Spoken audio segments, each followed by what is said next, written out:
නමෝ බුද්ධාය. අද මම ඔයාලව එක්කරගෙන යන්නේ මාළඹේ පිට්ටුගල අමාවතුර මහමෙවුනාව භාවනා අසපුවට. මෙතන දන්න අය ගොඩක් වගේම නොදන්න අයත් ගොඩක් ඉන්න පුළුවන්. ඉතින් මේ අසපුව ඉස්සරහින්ම 177 කඩුවල කොල්ලුපිටිය බස් එකත් අංක 17 පානදුර නුවර බස් එකත් යනවා. බස් එකේ එනවා නම් මේ අසපුව ඉස්සරහින්ම ඔයාලට බැහැ ගන්න පුළුවන්. මේ අසපුව තමයි ලෝකයේ තියෙන එකම බුදු පසේබුදු අරහන්තක විහාරයේ තියෙන අසපුව. මහල් 5කින් සමන්විතයි. අපි යන තැනම තියෙන මේ මහලේ භාග්‍යවතුන් වහන්සේ පිරිවරාගත්ත මනරම් අරහන්තක මණ්ඩපය තියෙනවා. සරියුත් මුගලන් මිහිඳු මහරහතන් වහන්සේ ආදී මහා රහතන් වහන්සේලාගේ සුන්දර පිළිම වහන්සේලා මේ මහලේ නිර්මාණය කරලා තියෙනවා. ඊළඟට මේ තියෙන්නේ පසේබුදු මන්දිරය. හිමාලයේ ගන්ධමාන පර්වතයේ මංජූසක වෘක්ෂයේ තනි අඟකින් යුතු කඟවේනෙකුගේ හුදකලාවසේ කඟවේනෙකුගේ තනි අඟසේ හුදකලාව කිසිවෙක් හා නොඇලී නොගැටි සොඳුරු හුදකලාවේ සුවය විඳින පරම පවිත්‍ර සිත් ඇති ලොවට කලාතුරකින් පහළ වන සුවසේ සසරින් එතරට වැඩිය උතුම් සිත් ඇති පසේ බුදුරජාණන් වහන්සේලා වැඩ ඉන්න මන්දිරය තමයි මේ තියෙන්නේ.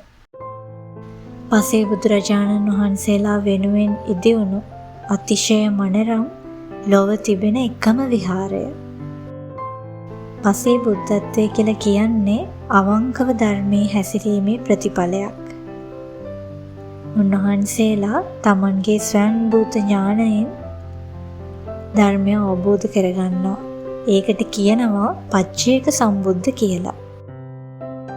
තමන්ට ලැබුණු බුද්ධ ශාසනයේ අසීමිතව කැප වෙලා තවත් බුද්ධ ශාසනයකට යන්නේ නැතුව ලෞතර බුදු කෙනෙක් පහළ වෙන්න ආසන්න කාලයකදී උන්වහන්සේලා පිරිනිවන් පානවා. පසේ බුදුවරු තනියම ඉන්නේ කඟ වේනිකගේ හිසේ තියෙන තනි අඟ වගේ. ඒ අඟ වෙන කොහෙවත් පැටලවිලා නැහැ. තනිවමයි තියෙන්නේ. ඒ වගේ හුදකලාවක් පසේ බුදුරජාණන් වහන්සේලාට තියෙනවා. මේ පසේබුදු මන්දිරය පුදුම තරම් ලස්සනයි. ඔයාලා ලෝකෙ කොහේ හිටියත් පුළුවන් වෙලාවක මේ පසේබුදු මන්දිරය වන්දනා කරගන්න එන්න. මේ මුනිවරුන්ට නිතර වන්දනා කරන්න. පසේබුදු රජාණන් වහන්සේලාට වන්දනා කිරීමේ පුණ්‍ය විපාක ගොඩාක් තියෙනවා. අපේ අඟුලිමාල මහරහතන් වහන්සේ ඒ තරම් තේජවන්ත වුණේ පසේ බුදුරජාණන් වහන්සේලාට සීතල වේලාවක ගිනි තපින්න ගිනි අඟුරු කබලක් පූජා කළ නිසා. ඒ වගේම පසේ බුදු නමක් ලෙඩ වෙලා ඉඟුරු තිත්පිලි අවශ්‍ය වුණු වෙලාවේ ඒ දේවල් පූජා කරලා පසේ බුදුරජාණන් වහන්සේ නමකට දර පැලීමට පොරවක් පූජා කිරීම නිසා. ඒ වගේම අපේ සේරුවිල සෑය තියෙන්නේ පසේ බුදු කෙනෙකුට දුන්න දානයක් නිසා. කාවන්තිස්ස රජු පසේ බුදුරජාණන් වහන්සේ නමකට වරකා පූජා කළ පිණෙන් තේජවන්ත රජ කෙනෙක් වුණා. අනාගතයේ මෛත්‍රී බුදුරජාණන් වහන්සේගේ පියාණන් වෙන්නෙත් කාවන්තිස්ස රජතුමා. ඒ වගේම මහා කාශ්‍යප මහරහතන් වහන්සේ එක්තරා ආත්මික පසේ බුදු කෙනෙකුට සිවුරකට රෙදි මදි වෙලා ඒ රෙදි කඩ පූජා කරලා තියෙනවා. තමන්ගේ පුතා පසේ බුදු කෙනෙක් වෙලා සිටි අවස්ථාවක පාවහන් යුගලක් පූජා කළ පිණෙන් ගෞතම බුද්ධ ශාසනයේ ඒ පියා අරහත්වයට පත් වෙලා තියෙනවා. මේ වගේ කතා ගණනාවක් තියෙනවා. ඒ පසේ බුදුරජාණන් වහන්සේලාව සිහිපත් කරගෙන ඔයාලටත් පුළුවන් මේ සුන්දර භූමියට ඇවිල්ලා සුවසේ වන්දනා කරගන්න. ඉසිකිලි සූත්‍රය ආදී දේශනාවන් සජ්ජායනය කරන්න. පසේ බුදුරජාණන් වහන්සේ නමකට කරන කිසිම පූජාවක් නිෂ්ඵල වෙලා නැහැ. ඉතින් ඊළඟට මේ තියෙන්නේ මේ මාළඹේ අමාවතුර අසපුවේ තියෙන සත්බුදු මන්දිරය. කල්ප 100ක් ඇතුළත පහළ වුණු සත්බුදුරජාණන් වහන්සේලාගේ සුන්දර පිළිම වහන්සේලා මේ අසිරිමත් විහාරය ඇතුළේ තියෙනවා. විපස්සී, සිකී, වෙස්සබු, කකුසඳ, කෝණාගමන, කාශ්‍යප සහ ගෞතම බුදුරජාණන් වහන්සේගේ පිළිම වහන්සේලා මේ විහාර මන්දිරය තුර වැඩ ඉන්නවා. මේ බුද්ධ ප්‍රතිමා පුදුම තරම් සුන්දරයි.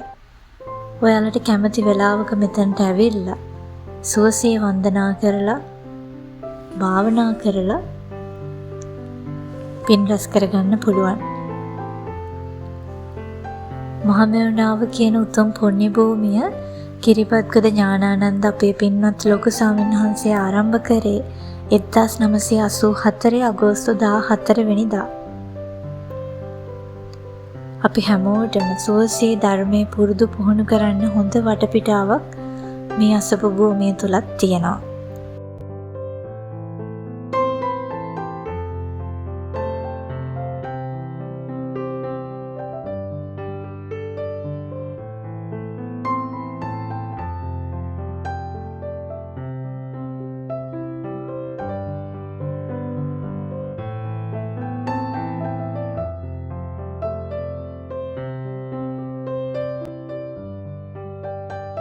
මේ පාවන අසපුවේ ඉහළම මහලේ තමයි මේ සුන්දර සෑරජාණන් වහන්සේ පිහිටලා තියෙන්නේ.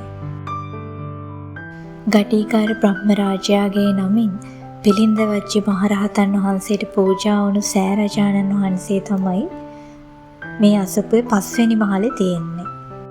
මේ ශ්‍රී ගටිකාර නමින් නිති වුණ උතුම් සෑරජුන්ගේ අතිශය මනස්කාන්ත සුවඳවත් ගර්භයේ ශ්‍රී පිළින්දවච්චි මහරහතන් වහන්සේගේ උතුම් ධාතුන් වහන්සේලා 69ක් වැඩ ඉන්න නිසා මේ සෑය ශ්‍රී පිළින්දිවච්චි මහ සෑය කියලත් හඳුන්වනවා. මේ සෑය තමයි මේ වන විට පිළින්දිවච්චි මහරහතන් වහන්සේ නමින් තියෙන එකම සෑය, එකම සුගන්ධ කුටිය. අති මනරම් දෙව් විමනක් බඳුව සතරවරම් දෙව් රජවරුන් මණියක්කිත නාරජු සුමන සමන් දෙවියන් ආදී දේව මණ්ඩලය ආකාශයේ වැඩ හිඳින පත්තිනි මෑණියන් සම්බුදු වන්දනාවට පැමිණ සිටින ආකාරයේ විදහා දැක්වෙන ජීවමාන ස්වභාවයෙන් පෙනී සිටින සිතුවම් වලින් සුසැදි ලස්සන ධාතු ගර්භයක් මේ සෑය ඇතුලේ තියෙනවා. ඒ වගේම මේ ශ්‍රී පිළින්දිවච්චි සුගන්ධ කුටියේ භාග්‍යවතුන් වහන්සේගේ බොහෝමයක් ශ්‍රී සර්වඥ ධාතුන් වහන්සේලාත් අග්‍ර ශ්‍රාවක මහා ශ්‍රාවකයන් වහන්සේලා මෙන්ම අපේ අනුබුදු මිහිඳු මහරහතන් වහන්සේගේ ලක්දිව පහළ වූ දඹදිව පහළ වූ උතුම් රහතන් වහන්සේලාගේත් අරහන්තක ධාතුන් වහන්සේලා ගොඩාක් තැන්පත් වෙලා තියෙනවා. ඒ වගේම උතුම් පසේ බුදුරජාණන් වහන්සේ නමකගේ පාරිභෝගික ධාතුන් වහන්සේ නමකුත් වැඩ ඉන්නවා.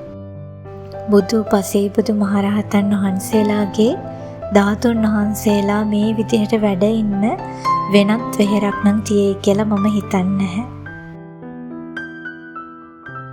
ඉතින් මගේ වාසනාවකට 2025 බක් පොහොය දවසේ මේ සම්පූර්ණ විහාර මන්දිරයේ ගෞතම බුද්ධ ශාසනයට පූජා කළ දවසේ මේ උතුම් සෑ ගර්භය ඇතුළටම ගිහිල්ලා ඒ සියල්ල දෑසින් දැක බලා වන්දනා කරගන්න මටත් වාසනාව ලැබුණා.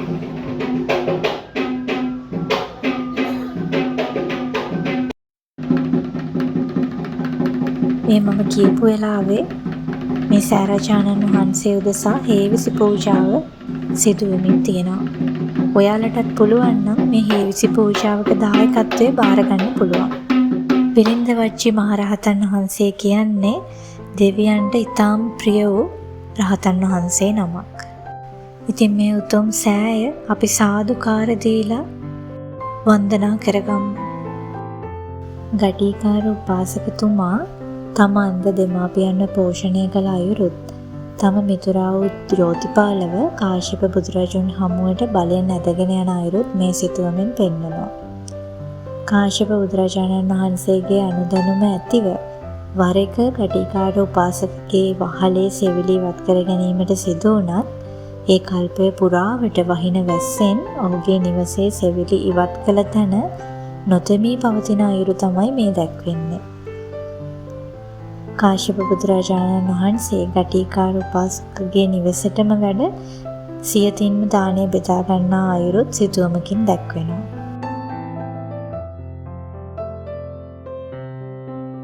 චන්න ඇමති කන්තක අශ්වයා සමග බෝසතාණන් වහන්සේත් අභිනිෂ්ක්‍රමණය කරන අවස්ථාවේ සුද්ධාවාස බ්‍රහ්ම ලෝකයේ ඉපදී සිටි අනාගාමී වූ ගටිකාර බ්‍රහ්ම රාජයා පැමිණ සිවුරු පිරිකර පූජා කරන අයුරුත් සත්දෙවිඳුන් කේශ ධාතුන් වහන්සේලා රැගෙන යන අයුරුත් මේ සිතුවම් වලින් පෙන්눔 කරනවා.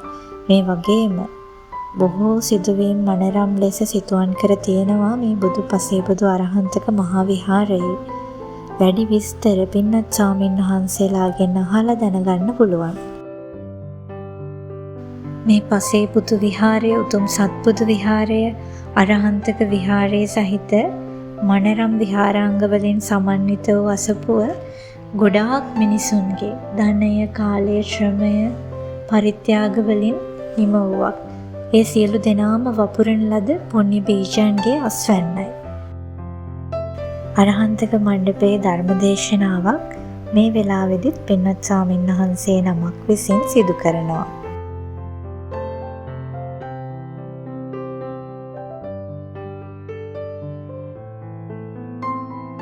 මාළඹේ මහමෙවුනාව භාවනා අසපුවේ බෝධීන් වහන්සේ නමක් වැඩ ඉන්නවා මනරම් බෝධි මණ්ඩපයක් තුල.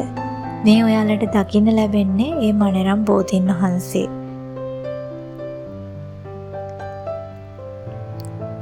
ඒ වගේම මේ අසපුවේත් හැම පොය දවසකටම සිල් වැඩසටහන් උදෑසන ඉඳලා පැවැත්වෙනවා.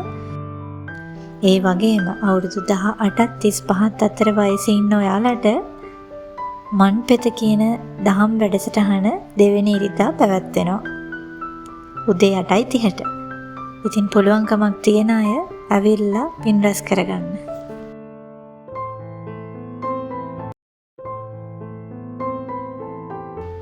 ඉතින් මේ වැඩ ඉන්නා වූ බෝධීන් වහන්සේට,